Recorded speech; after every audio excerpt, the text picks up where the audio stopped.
ایک روزہ چھوڑنے کی سزا پتہ ہے آپ کو؟ 9 لاکھ برس جہنم کی آگ میں جلایا جائے گا. مگر آج دوست نہیں رکھ رہا تو میں بھی نہیں رکھ رہا. گناہ سے خوف نہ کرنا عادت بن گئی ہے کچھ لوگوں کی. یار 4-5 دوستیں مل کے نہیں رکھیں گے روزہ کیا ہو جائے گا؟ استغفر اللہ. یہ رب کے غضب کو دعوت دینے والی بات. اور یہاں ایک اور بات، ایک بات سمجھنے والی ہے. دیکھیں ہر چیز کی نا ایک ویلیو ہوتی ہے.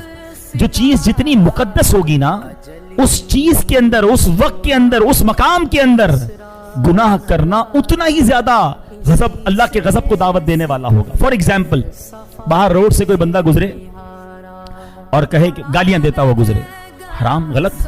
مگر وہی بندہ مسجد میں آ کر بھی گالی دے گا تو آپ کیا کریں گے؟ اس کو پکڑ لیں گے. یار خدا کا خوف کرو. مسجد میں باہر کوئی میوزک بجائے، غلط. مسجد میں آ کر یہ کام کرے گا، آپ اس کو پکڑ لیں گے. کیا ہوگی؟ اللہ کے گھر میں رمضان میں گناہ، یہ اللہ کے غضب کو دعوت دینے والی بات ہے.